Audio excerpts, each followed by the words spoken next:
सबसे पहले मैं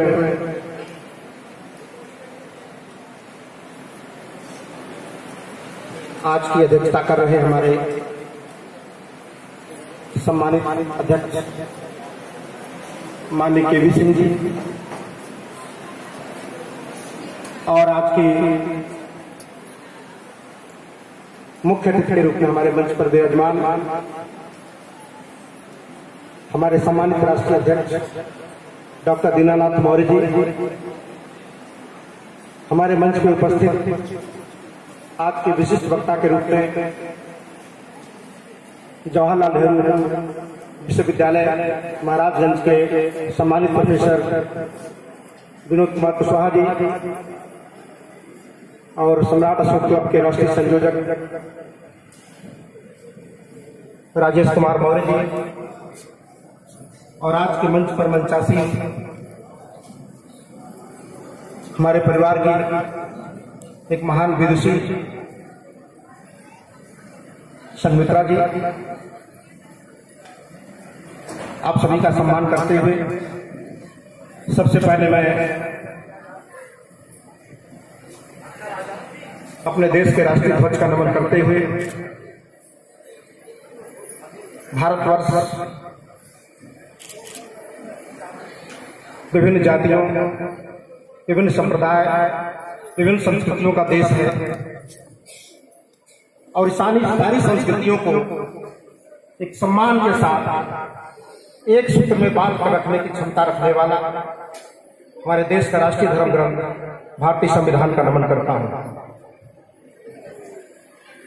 साथियों, बहुत देर से आप सभी को सुन रहे थे, बड़ा अच्छा लग रहा था। अभी क्लास का 8वां घंटा है और आप लोगों को पता है कि 8वां घंटा किस बात का होता है। अक्सर कॉलेज में 8वां घंटा खेल का होता है। तो अगर आप सुनने का मूड है तो एक बार परिचय कराइए कि मैं सुनना चाहता हूं।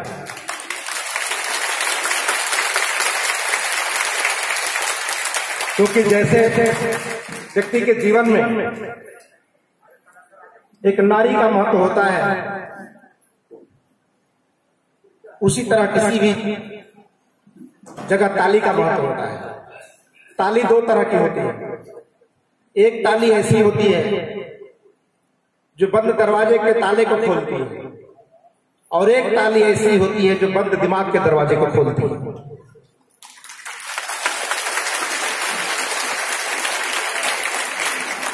आज का विषय बड़ा गूढ़ है, ज्यादा समय नहीं लूंगा क्योंकि पीछे बहुत सांस्कृतिक कार्यक्रम है और उन कार्यक्रमों को भी आप सुनना चाहते होंगे। आज का विषय है भारतीय संविधान और आम जनमानस।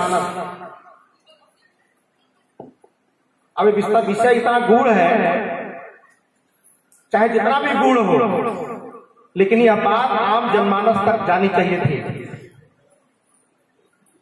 जैसे पल्स पोलियो को पिलाने के लिए सरकार ने जब कानून बनाया कि देश के हर बच्चे को पोलियो पीना जरूरी है और एक नारा दिया कि एक भी बच्चा छूटा तो सुरक्षा चक्र टूटा, उसी तरह जब भारत के संविधान जब देश में लागू हो गया तो भारतीय संविधान की मूल भावना क्या है, भारतीय संविधान चाहता क्या है, भारतीय संविधान देश में कैसा सामाजिक परिवर्तन चाहता है, उसकी भावनाएं क्या है, इस भावनाओं को भी जन जन तक पिलाया जाना चाहिए था।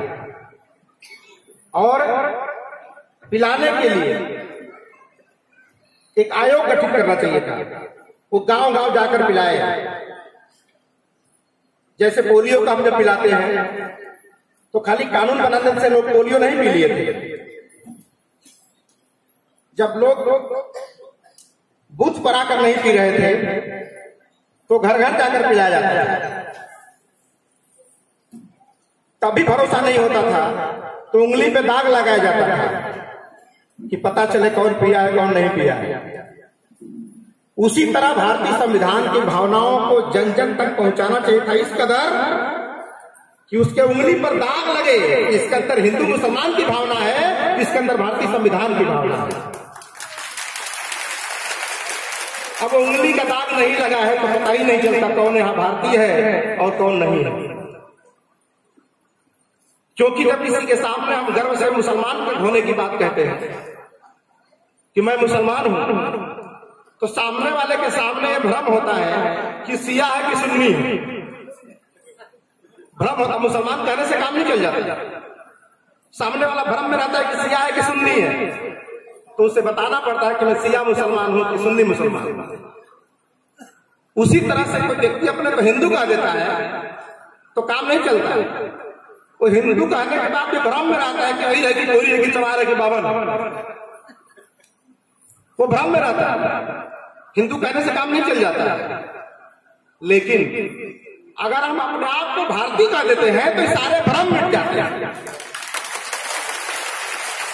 अगर मैं अपने आप को भारतीय कह दूं तो सारे भ्रम मिट जाते हैं। सिया सुन्नी होने का भ्रम, कहीं कोई चमार होने का भ्रम, ये सारे भ्रम मिट जाते हैं।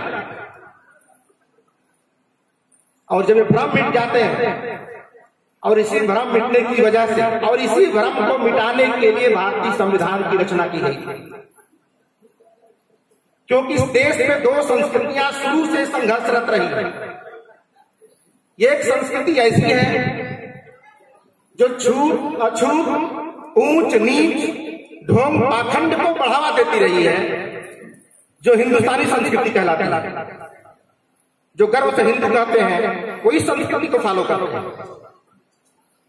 और एक इसी देश में ऐसी संस्कृति रही है जो समता, समानता, करुणा, मैत्री और वैज्ञानिक दृष्टिकोण को बढ़ावा देती रही है, वही भारतीय संस्कृति। अब हमारा देश वर्षों गुलाम रहा और गुलामी के दौर में ये हिंदुस्तानी संस्कृति और भारतीय संस्कृति दोनों आपस में ढालमेल हो गया। ये पहचानना मुश्किल हो गया था कि कौन सी हिंदुस्तानी संस्कृति है और कौन सी भारतीय संस्कृति। तो भारतीय संविधान की रचना इसलिए की गई क्योंकि इस देश से छूत अछूत, ढोंग पाखंड निकालना था और भारतीय संस्कृति की स्थापना करना था। इसीलिए भारतीय संस्कृति, समता, समानता, करुणा को पुनः स्थापित करने के लिए भारतीय संविधान की रचना की। लेकिन हमारे देश में हुआ क्या, संविधान जब बन गया, इस देश की सरकारों ने सोचा कि संविधान बन गया तो हमारा काम पूरा हो गया। संविधान बना देने से काम पूरा नहीं हो जाता। जैसे पोलियो का कानून बना देने से कोई पोलियो नहीं पी लेता है, क्योंकि संविधान के बनने से पहले इस देश में भारत का संविधान नहीं था। कहीं हिंदू का संविधान था तो कहीं मुसलमान का संविधान था। भारत का संविधान तो आजादी के बाद, उसके पहले एक इसी तरह का संविधान था, सम्राट अशोक के शिलालेखों में। ये दुनिया का पहला संविधान है जो लिखित और लोक कल्याणकारी है। और पुनः उसी संविधान की स्थापना के लिए भारतीय संविधान की रचना की गई। लेकिन ये बातें आम जनमानस तक नहीं पहुंचाई गई। जब आम जनमानस तक नहीं पहुंचाई गई तो ढोंगियों, पाखंडियों को अवसर मिल गया गांव गांव जाकर ढोंग पाखंड पिलाने का।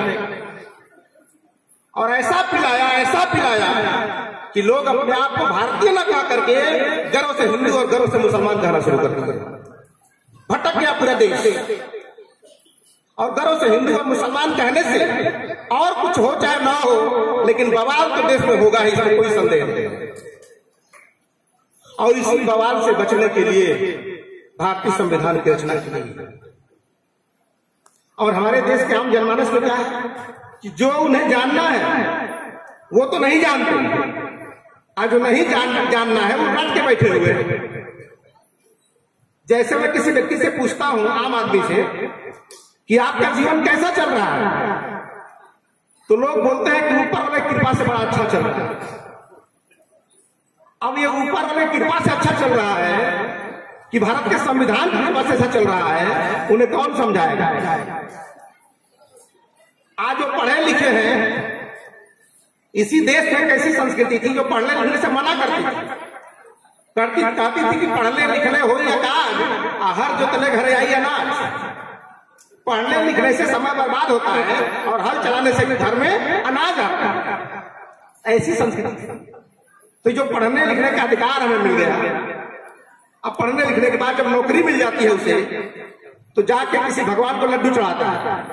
वो जानता है कि उन्हीं कृपा से मुझे नौकरी मिली है, लेकिन उसको एहसास नहीं है कि भारतीय संविधान ना होता कितना लड्डू खिलाता तुझे नौकरी नहीं मिलती। तो यह देश का जो संविधान है, अगर 12 घंटे का लॉक कर दिया जाए, जैसे नोट लॉक हो गया, नोट लॉक हो गया, प्रधानमंत्री ने घोषणा किया कि कल सुबह से पुरानी वाली लक्ष्मी जी नहीं चलेगी। तो अगर आज 500 का नोट किसी के पास बचा हो, तो कहीं सामान खरीदने जाएंगे तो मिलेगा क्या सामान? नहीं मिलेगा। क्यों नहीं मिलेगा? क्या लक्ष्मी जी उससे बाहर निकल के भाग गई क्या? वही नोट है, उससे कुछ क्यों नहीं मिल रहा है? तो उस दिन मुझे पता चला कि पावर लक्ष्मी जी में नहीं, पावर देश की सत्ता में है। अगर सादा कागज पर, रोलदार पेपर पर सरकार ये लिख दे कि मैं धारक को 500 रुपया देने का वचन देता हूं, हस्ताक्षर उर्जित पटेल गवर्नर, उस रोलदार पेपर को दिखाइएगा जहां भी, तो सामान मिलेगा कि नहीं मिलेगा? मिलेगा, लेकिन वो पुराने वाले से नहीं मिलेगा। तो ये देश का जो संविधान है आपके हक और अधिकारों की याद दिलाता है, लेकिन धर्म और पाखंड में इतना फंसा दिया गया है कि आपका ध्यान संविधान से भटककर धर्म में उलझ गया। और जिस देश का सत्यानाश करना हो, उस देश को धर्म में उलझा दो, वो देश सत्यानाश हो जाएगा। और जो हमारा संविधान है वो वैज्ञानिक दृष्टिकोण को विकसित करने की बात करता है।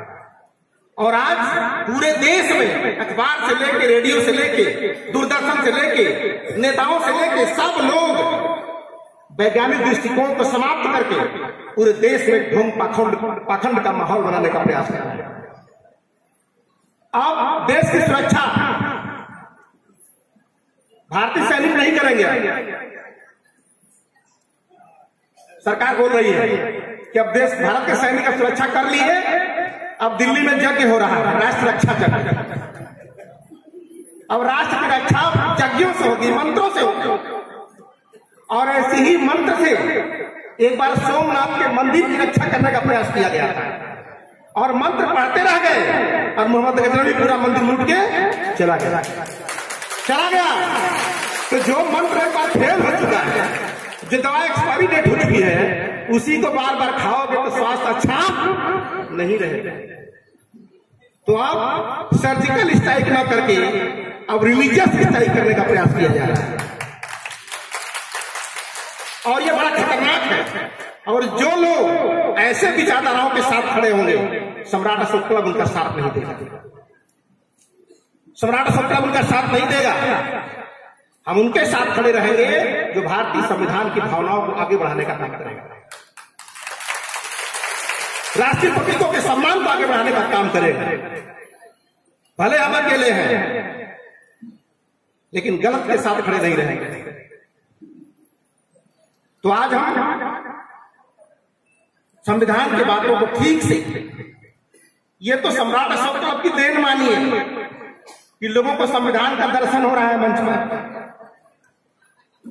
नहीं तो जिस देश के हिसाब से इस देश को चलना था, जिस किताब के हिसाब से, किसी ने देखा ही नहीं। एक घटना मुझे याद है लखनऊ की, एक कार्यक्रम हम लोग का चल रहा था, एक चौरसिया जी थे। कार्यक्रम खत्म होने के बाद मंच पर आए और बोले कि डॉक्टर साहब आपके साथ एक फोटो मेरा संविधान के साथ हो जाए। तो बोला ऐसा क्यों? तो बोला कि 25 साल तुझे वकालत करते हो गई और मैंने आज तक संविधान देखा ही नहीं, आज आपने दिखा दिया। 25 साल वकालत करते हो कि संविधान ही नहीं देखा था। तो जिस देश के लोग जिस संविधान के अनुसार संचालित होते हैं और उस देश के किताब ही नहीं देखे होंगे, तो इस देश में आतंकवाद का माहौल है, ये कोई आश्चर्य नहीं। हमारी वही हाल है कि तैयारी हमें फिजिक्स की करनी है, परीक्षा हमें फिजिक्स का देना है और अंग्रेजी का कोचिंग करना है। हमें भारतीय बनना है और हम तैयारी और कोचिंग हिंदू और मुसलमान बनने की कर रहे हैं। तो जब हमारी पढ़ाई ही गलत है, हमारी परवरिश ही गलत है, तो जब छोटे परवरिश में ही जब इतने अच्छे हिंदू मुसलमान इतने खतरनाक हैं, तो खराब हिंदू मुसलमान इतने खतरनाक हो सकते हैं। और ये भारतीय संविधान की भावनाएं अगर गांव गांव तक पहुंचाई गई होगी तो शायद ये माहौल आज देश का ना होता। देर ही सही है, सम्राट अशोक क्लब ने पहुंचाने का प्रयास तो शुरू किया है। क्योंकि गीता को हम पढ़ेंगे तो क्या मैसेज मिलेगा कि जो कुछ तू कर रहा है या जो कुछ तू भोग रहा है वो अगले जन्म का है, इस जन्म में तेरा कुछ बस चलने वाला नहीं। कुरान पढ़ोगे तो क्या मिलेगा? उसका फल पाने के लिए क़यामत तक इंतजार करना पड़ेगा। जब क़यामत आएगी तो अल्लाह ताला हिसाब किताब करेगा। लेकिन भारतीय संविधान पढ़ोगे नगद मिलेगा, तुरंत पढ़ो तुरंत फायदा, अभी पढ़ो अभी फायदा। संविधान कहता है बाएं चलो, अब दाएं चलो तो क्या होगा? तुरंत एक्सीडेंट, अगले जन्म में नहीं होगा। संविधान कहता है कि रोड के बाएं चलो, अब आप चलोगे दाएं तो अगले जन्म में पनिशमेंट नहीं मिलेगा, उसी समय एक्सीडेंट हो जाएगा। और बाएं चलोगे तो अगले जन्म में अच्छा नहीं मिलेगा, इसी जन्म में सही सलामत घर पहुंच जाओगे। तो संविधान नगद धर्म है, बाकी सब उधरिया वाला, आज करोगे कल मिलेगा। तो आज का जमाना नकदी वाला काम है और संविधान नगद काम सिखाता है, आज करो आज फायदा होगा। और ये संविधान की भावनाएं जब तक गांव गांव नहीं पहुंचाई जाएगी तो आने वाला जो भारत है वो शायद अखंड भारत बना रहे, ये कोई जरूरी नहीं। राष्ट्र के प्रतीकों के बारे में बहुत नहीं लोग जानते।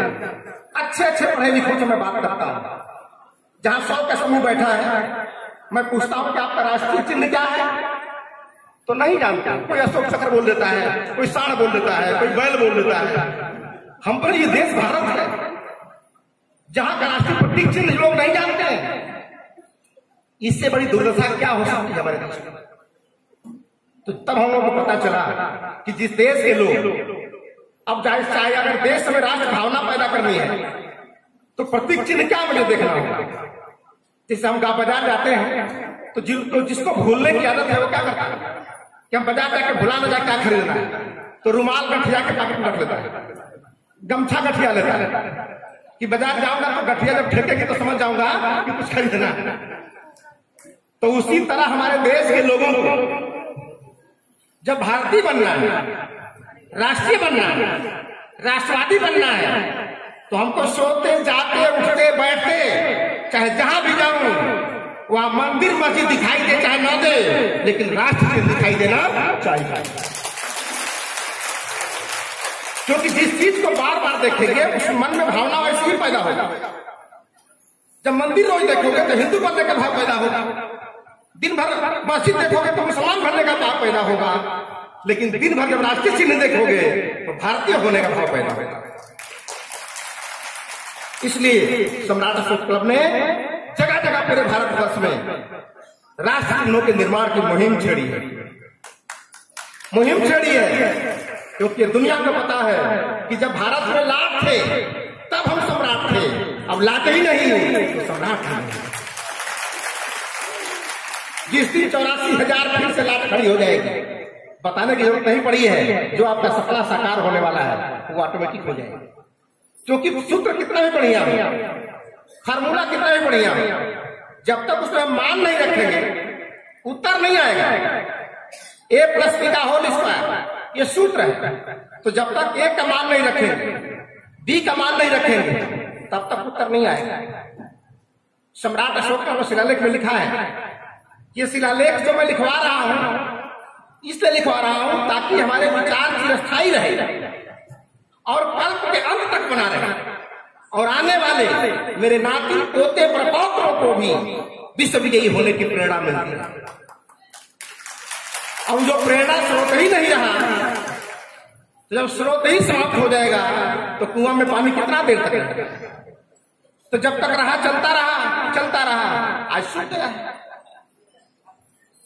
तो इस जो भारत के राष्ट्रीय चिन्ह है, जब तक उन राष्ट्रीय चिन्हों की भावनाओं को हम आम जन तक नहीं पहुंचाएंगे तो लोग जानेंगे इसके पीछे भावना क्या है। इसलिए सबकी ड्यूटी बनती है कि हम राष्ट्र चिन्हों को पहुंचाएं और लोक भाषा में समझाएं। लोक भाषा क्या होती है? जैसे बहुत सारे लोग कहते हैं कि भगवान बुद्ध ने अपने संदेश जनता को पाली भाषा में समझाया, पाली भाषा।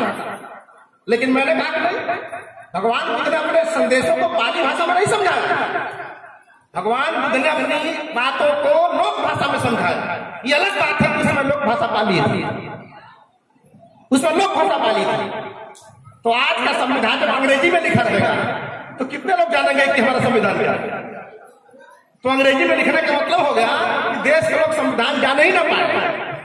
तो जो देश का संविधान है वो अंग्रेजी में लिखा गया है, और जो ढोंग पाखंडी ग्रंथ है वो सब हिंदी में लिखे गए हैं ताकि ढोंग फैले समाज में। धर्म ग्रंथ हिंदी में लिखा है ताकि बेवकूफों आपको समझ जाए ढोंग के बारे में, और संविधान अंग्रेजी में लिखा गया है ताकि पढ़े लिखों की सामग्री बन के रह जाए, वो बेवकूफों तक पहुंच न पाए।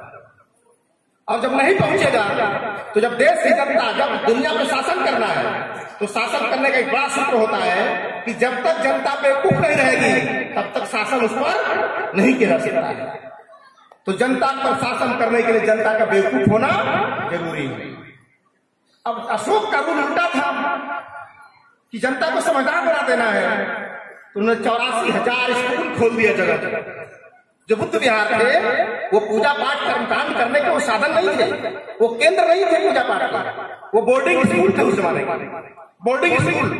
इसीलिए आप बिहार में जाइएगा तो बिहार में बोर्डिंग स्कूल ज्यादा है उत्तर प्रदेश के अपेक्षा, इसमें बोर्डिंग स्कूल कम है। लेकिन बिहार के प्रत्येक जिले में जाइएगा तो 2-4 जरूर बोर्डिंग स्कूल मिलेगी, बच्चे रहकर पढ़ते हैं। तो वहां पर रह कर पढ़ने की जो परंपरा है वो बिहार में बुद्ध विहारों से मिली है, जो आज भी कंटिन्यू चल रही है। वो सारे स्कूल थे, और सारे स्कूल जब नष्ट हो गए तो नॉलेज इज पावर, ज्ञान ही शक्ति है, और जब ज्ञान ही नहीं रहा तो समाज में पीछे बैठने की योग्यता पे नहीं करना। और ये बातों को पुनः वापस लाना है, पूरा रिटर्न लाना है। तो पुनः रिटर्न कब आएगा? तो हमारे संविधान निर्माताओं ने सोचा कि 5,000 साल के इतिहास में कौन सा ऐसा काल है जब देश समृद्धशाली था, लोक कल्याणकारी था, खुशहाल था। तो देखा कि सम्राट अशोक का ही वो शासन काल है जब देश की सीमाएं बृहत्तर थी। अब वो बृहत्तर भारत को कमजोर करने के लिए एक नए शब्द का इजाद किया गया। वो बृहत्तर भारत को डैमेज करने के लिए एक नया शब्द लाया गया, महाभारत। महाभारत, एक तरफ महाभारत, दूसरी तरफ बृहत्तर भारत। तो बृहत्तर भारत जो है देश के खुशहाली और समृद्धि का प्रतीक है, और महाभारत पारिवारिक कलह और झगड़े का प्रतीक है जो अब तक चल रहा है। तो जैसी संस्कृति में हम निवास करेंगे, जैसे परिवेश में हम निवास करेंगे, वैसी हमारी आने वाली पीढ़ियां बनेंगी, हमारे बच्चे बनेंगे। और आज हमें परिवेश चल रहा है, अपने बच्चों को कहां ले जाए भगा कर? जिस स्कूल में पढ़ाते हैं वो स्कूल पाखंडी है, उसके टीचर पाखंडी है, भगा कर कहां ले जाओ? मैं अपने बच्चों को कोई स्कूल में नाम बता सकता, जाता हूं तो कहते हैं पापा सब तो पाखंडी है, सब उल्टा पुल्टा सिखाते हैं, पुतना का वध दिखाते हैं तो कंस मारना दिखाते हैं, तो कहां ले जाओ मुझे भगा कर? तो अब आज का जैसा परिवेश बन गया है, बच्चों को बड़ा संभाल के रखना पड़ेगा, नहीं तो पढ़ाओगे लिखाओगे और पढ़ लिख बच्चा बड़ा होकर पाखंडी बन जाएगा। अगर पाखंडी बनेगा तो आपका सारा सपना संविधान वाला धारा का धारा रहेगा। तो अच्छा पेड़ लगाने से ज्यादा जरूरी है कि उस अच्छे पेड़ पर वायरस ना आ जाए, कीड़े न लग जाए, मकोड़े न लग जाए, उसे बचाना भी जरूरी होता है। और सम्राट अशोक क्लब एक ऐसा माहौल बनाने का प्रयास कर रहा है। अभी तो संसाधन नहीं है, मैं तो सलाम करता हूं अपने कार्यकर्ताओं का, कितने सीमित संसाधन में भी इतना जोरदार कार्यक्रम पूरे देश में चला रहे हैं। मैं नमन करता हूं इस मंच पर कार्यकर्ताओं को। और खासकर आज ये सम्राट अशोक क्लब जो शाखा कानपुर है, यहाँ जो बुजुर्गों की टीम है, नौजवानों की जो टीम है, इतने सधे हुए यहाँ के लोग हैं, इतने सधे कार्यकर्ता हैं कि केबीसी की जो टीम है ये पूरी, भले मैन ऑफ द मैच कोई रहता होगा, अच्छा कोई भले करता होगा, काम सब लोग अच्छा करते हैं, लेकिन जब जब मैं यहाँ आता हूँ कानपुर को, तो यहाँ के कार्यक्रमों को देख के, यहाँ की टीम के मैनेजमेंट को देख करके मैं हमेशा 10 में 10 नंबर देकर जाता हूँ। बहुत अच्छा है। और मैं चाहूंगा कि टीम को हमेशा ताल में बैठाए रहे। जो जितना सही ढंग से बाल को पास देगा वही जल्दी गोल मारेगा। आज बाल उलझा दिया तो रास्ते में उलझ जाओगे और गोल पोस्ट पर नहीं पहुंच पाओगे। इसीलिए आपस में अपने मान सम्मान को लेकर, मुझे सम्मान नहीं मिला, मुझे बोलने को नहीं मिला, हमको कोई पूछता नहीं है, अरे मत पूछे तो क्या फर्क पड़ता है, क्या फर्क पड़ता है। तो अपने मान सम्मान के लिए जब बात करोगे तो फिर सामाजिक सम्मान नहीं बढ़ पाएगा। और जब सामाजिक सम्मान बढ़ जाएगा तो समाज का हर व्यक्ति सम्मानित हो जाएगा, हर व्यक्ति सम्मानित हो जाएगा। आप टीम में खेलते हैं, कभी कभी इंडिया टीम जीत जाती है और 2-4 खिलाड़ियों को खेलने का नंबर नहीं आता, 2-4 खिलाड़ियों को खेलने का नंबर ही नहीं आता और टीम जीत जाती है। तो जब टीम विजयी होती है तो जो सारे खिलाड़ियों को मेडल मिलता है वो नहीं खेलने वालों को मिलता है कि नहीं मिलता है? तो सबको मिलता है। तो जब टीम विजयी हो जाएगी तो सबको ही नाम मिलने वाला है, इसमें हमको तुमको क्या होता है। इसीलिए छोटी छोटी बातों को दिमाग से निकाल के अपने लक्ष्य की तरफ आगे बढ़िए, अपने दिशा की तरफ आगे बढ़िए, कितना भी बाधा आ जाए। और जब बाधा आने लगे तो समझ लेना कि अब अच्छे मार्ग पर चल रहे हैं। अच्छे मार्ग पर चलने की एक पहचान है कि बाधा आ जाए। एक दुकान में मैं बैठा था तो उस दुकान में बहुत तक हम चाहेंगे तो लिखा के 3 बातें, जीवन की 3 बातें। तो ऐसे एक पेपर पे लिखा हुआ था कि उसके कोटेशन लिखा था कि भगवान, मैंने तुमसे मांगी थी बुद्धि और तुमने हमको दे दिया उलझन, परेशानी। हम तो नहीं मांगे थे। तो भगवान ने कहा, करे पगला, अगर तुझे उलझन नहीं दूंगा, परेशानी नहीं दूंगा तो बुद्धिया तेरे पास पहुंची है कि नहीं, कैसे पता चलेगा। उलझन आएगी, परेशानी आएगी, तभी तो पता चलेगा बुद्धि पहुंची है कि नहीं। अगर परेशानियों को झेल के निकल गए तो बुद्धि पहुंच गई है, अब फंस गए तो हमें पार्सल नहीं मिला। साधारण सी बात। तो जब जीवन में किसी संगठन कार्य करते हुए अगर बाधा आने लगे तो समझ लेना कि हम सही ट्रैक पर जा रहे हैं। लोग आपकी आलोचना करने लगे तभी समझना कि सही ट्रैक पर जा रहा है। और जब बाधा आने लगेगी और जब बाधाओं को कर देंगे पार, तो बाधा आई है बधाई लेकर के, बाधा आई है बधाई लेकर के, लेकिन बधाई मिलेगी तब जब बाधा पार करोगे, तब बधाई आने वाली है। तो बाधा को दूर करो, बधाई आने वाली है। और जो आपने तय कर लिया है उसमें कोई कंफ्यूजन नहीं होना चाहिए। विवेकानंद अपनी बात में लिखा है, कहा था जगह कि लक्ष्य तय करने में देर करना भले, क्या करना है इसको सोचने में समय लगाना, लेकिन सोच लिया कि मुझे ये करना है तो अब किसी की सुनना मत, किसी की सुनना मत, सीधा वहीं जाके। तो आपको सम्राट अशोक क्लब के माध्यम से जो आपका लक्ष्य तय कर लिया, जो कंसेप्ट तय कर लिया है, कोई लाख बहकाए, लाख समझाए, हमको समझना नहीं है। क्योंकि जो समझ में आ गया वो दूसरे समझने की जरूरत नहीं है। क्योंकि लोग रोज समझते ही रहेंगे तो काम कब करेंगे, काम कब करेंगे। हमने अंकुरण लगा दिया है, अब खाद माटी दे रहे हैं, अब दे रहे हैं तो अंकुरित होगा, फलेगा, फूलेगा। अब रोज रोज उखाड़ उखाड़ देखते रहेंगे तो थोड़ी जमेगा। रोज को उखाड़ उखाड़ देखते रहेंगे तो फल देगा कभी। तो हमारे यहाँ नहीं होता रहता है, उखाड़ उखाड़ देखते रहते हैं, कभी पूरा ही नहीं होता। तो हमको सुनना नहीं है किसी। एक बार एक आदमी था तो 4-5 लोग एक लक्ष्य को तय करके चले, तो कुछ लोग बोले कि अरे यार तू तो इसको पूरा ही नहीं कर पाए, छोड़ दे। तो बहुत सारे लोग इतना मोरल डाउन कर दिए कि सब लोग कुछ दिन, 4 दिन चल के, कुछ दिन 8 दिन चल के, कुछ 10 दिन चल के, कुछ महीना दिन चल के सब छोड़ के भाग गए। एक व्यक्ति लक्ष्य पर पहुंच गया। तो एक किसी ने पूछा, भीड़ इकट्ठा हुई कि सारे के सारे फेल हो गए, तू सफल कैसे हो गया, बता। तो उसने कहा, क्या कह रहे हो, मुझे सुनाई नहीं दे रहा है, मैं पा रहा हूं। तो जो पा रहा था वो लक्ष्य पा गया, और जो कान वाले थे वो धरी। तो जब लक्ष्य आपने तय कर लिया तो किसी की नहीं सुनना है। और जो सेना अपने कमांडर की बात नहीं मानती है वो सेना कभी कोई युद्ध नहीं जीती। इसलिए बहुत ज्यादा न कहते हुए